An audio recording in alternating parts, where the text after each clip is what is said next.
Today's video, I'm going to go through a couple of practice sessions with me. I don't know if yesterday's video is going to be any good or not because the wind was blowing. So some of it could be from yesterday. Most of it will be from today. But it's the things that I practice and work on that makes me a better shooter. Okay, I am not a certified instructor. I have gone through classes. I've got CCW classes. When I was a kid growing up, at one point, my father was a instructor for the local police department. So I've got all this background that taught me how to shoot, and then I've had friends that have had different ideas. Mostly the two guns I shoot I have on the bench today, my Ruger Mark II, which I've had for a lifetime, and my Henry lever gun. And it's just an affordable way to shoot and practice. My Henry I regularly practice out to 300 yards with. My Ruger Mark II I regularly practice out to 200 yards with. Both of them I go fast with, take my time with. And but they teach me things that I need to learn that I can take out further with the high velocity stuff. I like to practice with open sights. I do have a M&P 22 that I practice with, so that has scope on it also. And then I have a Ruger Mark IV that I got 22 suppressor on it, and I put a red dot on that to force me to learn how to use a red dot. But I don't shoot it very often, and I just don't like a red dot on a pistol. Stick one on a rifle and let's go to town. But on a pistol, it causes me to hold the gun a little low, and I'm just not very good with it. One of the things I do is dry fire. I do a lot of dry firing practice, especially at home. I don't recommend you do that. I have a safe place where when I aim down range, I am not a threat to any home, anybody, any road, or anything. But you practice. It's just that simple.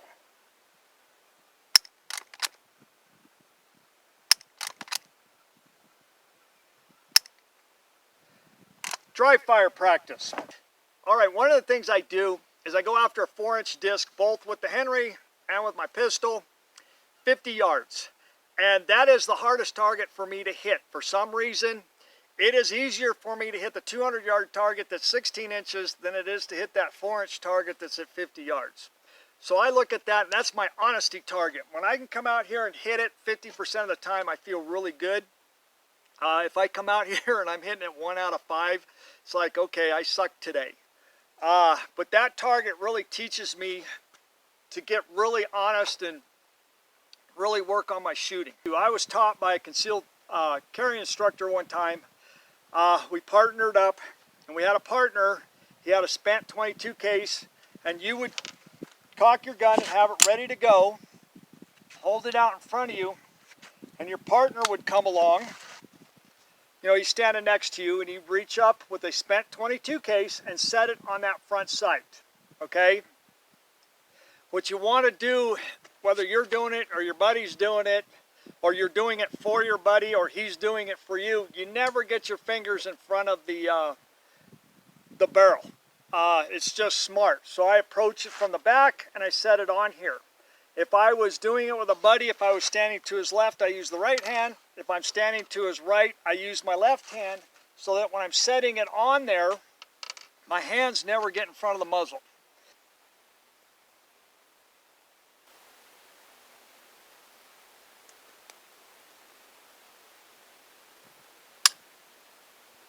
See how it's still on there? That's the whole idea. That's a way you can learn how to just squeeze the trigger, have the gun be calm. What I want to talk about right now is safety. Big time safety issue. Your buddy has the right to check your gun. In the Alec Baldwin shooting case, think about it. The armorer did not know the gun was unloaded or allowed that gun to be able to be loaded while the armorer was or was not there on set. Alec Baldwin picked up literally a loaded gun. But also the two people that got shot, think about it. They did not check the gun to make sure it was unloaded, and what did they do? They went and stood in front of an idiot and allowed him to pull the trigger while they were standing in front of him, and he didn't just hit one of them, he hit both of them with one shot. So safety is 100% of the time, all the time, and everybody has a right that's being involved with what's going on at that moment to check and make sure the gun is not loaded. So your buddy that's going to be setting the 22 case on the front here, he should be inspecting that gun. There should be no ammo on the bench at all. So if you're at the range doing this, all ammo goes back in the bags. Then you practice this, and when you're ready to shoot again, the ammo comes out of the bags. So think about this. Of all the stupidity that happened with the Alec Baldwin shooting, those two people that got in front of him, if one of them had to check that gun, both of them never would have got shot, and both of them would still be alive today. Safety involves everybody, not just the guy holding the gun. You don't go down to the range and decide, I think I'll go check my target, without first making sure that everybody on the range has their gun clear, do you? Well, that's exactly what happened in the Alec Baldwin case. And that's what's exactly happening when you stick that 22 case on top of that front sight. You got to make sure the weapon is clear, and do not put your fingers in front of the muzzle. That's all I have to say about safety for now. 4-inch disc.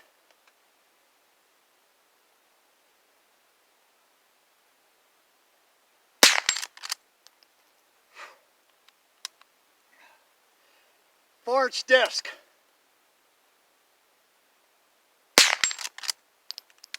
Okay, that's 2 in a row. But that 4-inch disc, that's what keeps me honest. 200 yards.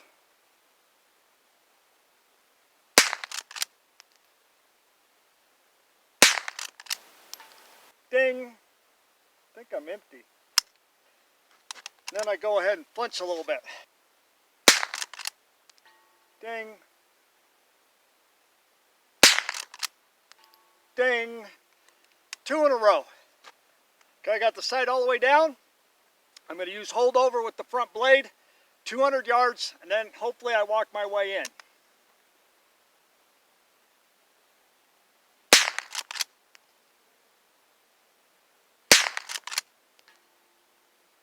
Ding. 100, 50, 35, 30, 25, 20. One of the things my buddy up here in the Great Basin brought to the table was numbering the targets. You just don't number them 1, 2, 3, 4 in chronological order. You mix it up. I have it right now left to right. I think it's 2, 4, 3, 1. And the whole idea is you start from the low ready, you start holstered, however you want to start. You can turn around, have it holstered. He'll say number 2, you turn around, you got to go after 2, 3, 4, 1. And you got to get all 4 targets. If he says 4, you got to hit 4, 1, 2, 3. And that way it gets you thinking about what's going on. You're not just shooting. Now you got to figure out which targets you got to go after because you're trying to go as fast as you want. And that gets you thinking and shooting. And that way you don't have time to just think about where's my sights, where's my finger. You're also now thinking about where's my target. Which target am I going after? Now a variation on this, when I was a really young kid, I remember my father and a friend of his, I think his name was Dell, but my father and him, one time we were up in the mountains and they had some tin cans, I believe it was sitting on a log, and they had like an apple juice can, there was a soup can, a tomato can, and something else. And what they did is, I don't know if they were walking away from the target or whether they just stand there, I can't remember that. But one of them that's not shooting would sit there and go, apple juice. So he'd have to turn around, figure out where the apple juice is, and shoot it, okay? Tomato can, turn around, draw, hit the tomato can. And I remember him practicing that, which is a variation of the numbered targets. A way for you to do it, if you're on a range that you can't shoot steel targets, you got paper targets, you can actually, if there's no rapid fire, I mean, some of these ranges got rules that just make no sense to me at all. But say there's no rapid fire. You're just there with a buddy of yours. Well, you could stick a paper plate, say at 100 yards, 50 yards, start from the low ready and have one on his target and your target. You can name them 1 or 2, you can name it yours, mine, you can name it whatever it is. But you put it up there, you start from the low ready, he'll say mine, he comes up and he goes after your target. If you say his, he comes up and he goes after his target. But it's a variation of this that you could do with the paper plate, because not everybody has the privilege of being able to shoot at steel. Number 3.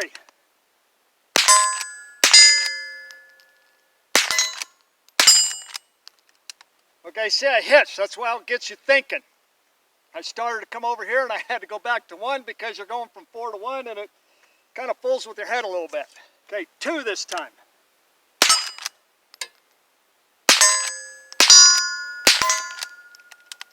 Man, I'm getting confused where to go with that second round. That's why you want to just do this. It makes you think. 4.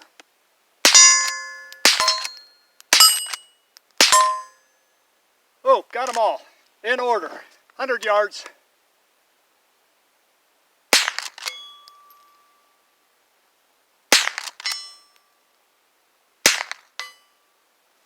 It's 3 in a row. One of them didn't sound too good, but I'll take it. Okay, racing on tin cans. This is something I really like doing. You can do it in a bay. You know, out here it makes it easy to do. But me and my buddy, BW, when we were in high school and we started shooting, it's what we started doing early on. And what it is if you're there with your buddy, you take turns shooting. You pick out a can, and he may not, you know, he doesn't tell you which one it is. He pulls up and he shoots at a can. If he misses it, then you get to shoot. If you hit it and it goes flying, it's his turn to shoot at it. And you're racing on that tin can, and the whole idea is to get it before it stops. You know, sometimes it's going to stop before you shoot, but the whole idea is you still got to hit it. And you're just racing, taking turns shooting on that tin can. If he misses, you get to shoot. It's a fun way to shoot. It's similar to a dueling tree type of situation, but it's different. Okay, paint can.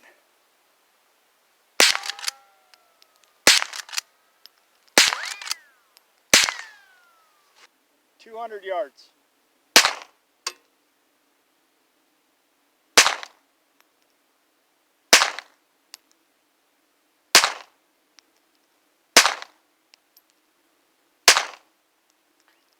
Dang, got it.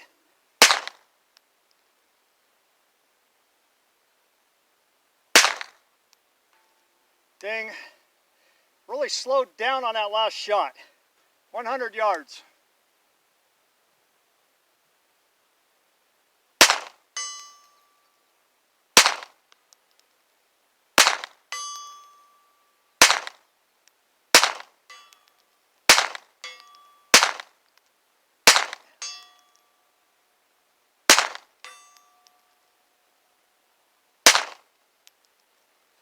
Orange disc, 50 yards.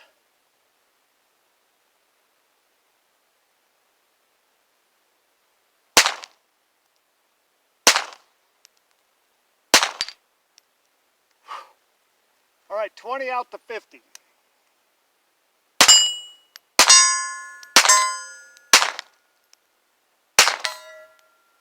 Missed the 35. 100, walk it in.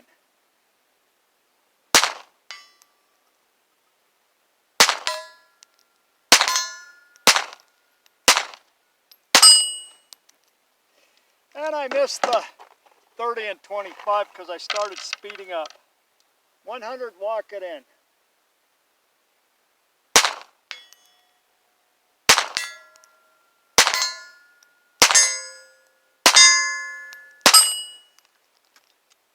Paint can.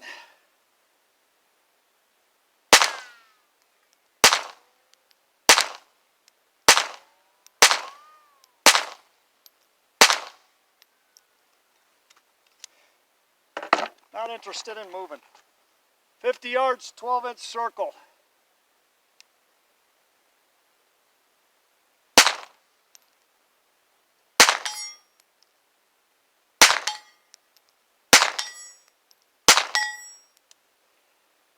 Four out of 5, I'll take it. 25 yards going for it.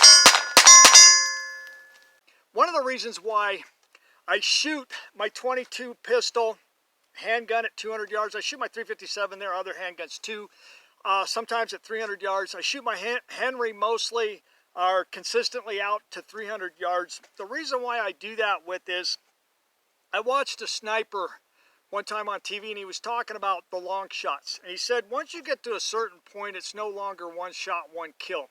He said, basically, you're sending a prayer down there. So I look at it this way.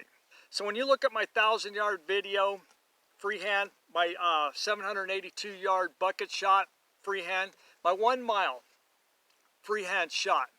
Yeah, it was lucky that I hit that target, but the thing is I gave something for the Lord to work with, so when I was sending the prayers downrange, those prayers got answered.